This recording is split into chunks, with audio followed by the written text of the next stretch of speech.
pink. Think pink when you shop for summer clothes. Think pink. Think pink if you want that kelp that shows. Red is dead, blue is through, green's obscene, brown's taboo, and there is not the slightest excuse for plum abuse or chartreuse. G'day gorgeous. So this week I've been thinking about, what would be a good thing to kind of, give you some insight into what the book covers. And one of the things that I've been talking about a lot this week with clients that also comes up in the book is around the idea that your sense of self kind of develops from childhood through your developmental stages. Now, you may have heard this kind of idea before, but let me just give it to you in an analogy that I like to use with clients to help understand where the issue kind of comes in and how as human beings we kind of approach coming into adulthood and who we want the world to see us as.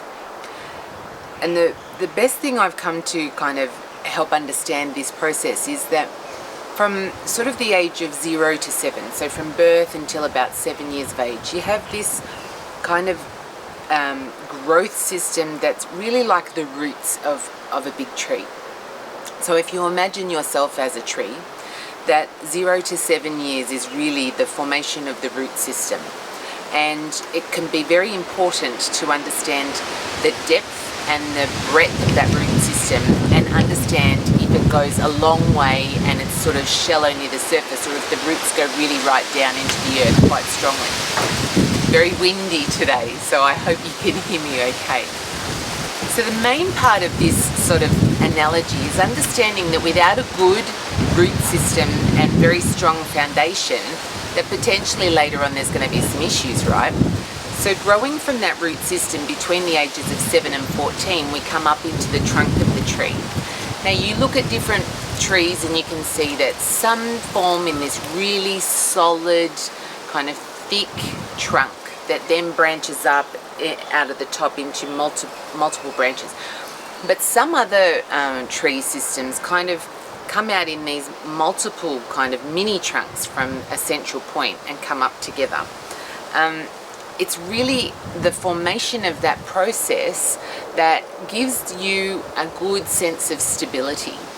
And for a lot of people, if there's things that happen in their early childhood, that stability is fractured a little bit, and you end up more with a kind of plant that has multiple sort of stems or multiple smaller branches rather than a good solid trunk.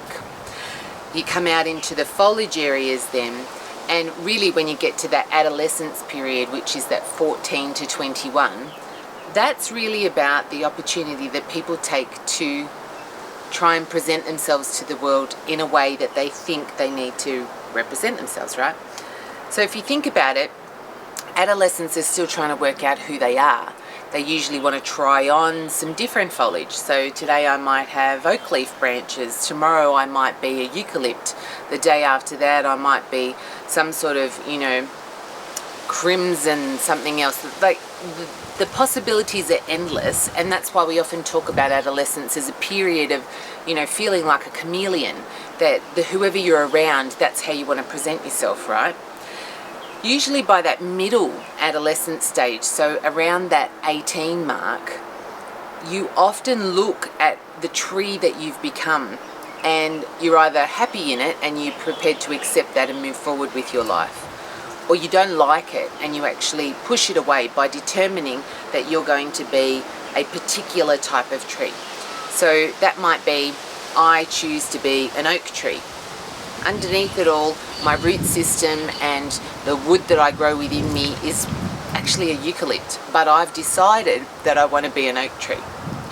So then I kind of adopt the, parameters of what an oak tree looks like, and then we go out into the world. That's usually that point in your life where you make a decision about what career you're going to choose for yourself. You present yourself to the world that this is me. This is the outer shell that you see. That's really me. And I'm going to get on with my life, and I'm going to prove myself to all of these people, and this is how the self develops. You then spend a few years, the next sort of 2 developmental stages, through until about your mid-30s, trying to be the oak tree, but always feeling like a fraud, that somewhere in there I actually don't feel like an oak tree. I wanted to be an oak tree, or I thought I wanted to be an oak tree, but actually, you know what? I feel like I belong with the oak trees. And when the oak trees work out that inside I'm really a eucalypt, holy shit, all hell's gonna break loose and I'm out of here. And that's often that point in time. For some people it's that 35, others it's all the way to the next developmental stage at 42, where everybody kind of goes, I don't think who I present myself to the world as being is actually who I truly am. That's if they're self-aware. If they're not self-aware, they kind of go, you know what? I'm really not happy. And I can't quite work out why. Especially if they've chosen to be an oak tree and they've been a successful oak tree, but really inside they still feel like a eucalypt. Somewhere along the line, they're going to have to step back to the point where they are prepared to accept that inside them is really a eucalypt. And until you can embrace the fact that even though you feel like you've told everybody you were an oak tree all your life, really underneath it all you're a eucalypt, there's an ongoing feeling of never really feeling like you're happy, and never really feeling like you have achieved what you wanted to achieve, and never really feeling a sense of acceptance about yourself. And it's really important to understand how childhood plays into that, because no amount of just deciding that you are going to spend the rest of your life as an oak tree is actually going to make you feel happy. In fact, you'll spend the rest of your life trying to avoid remembering that you're a eucalypt underneath it all. And that really makes you feel quite conflicted and unhappy.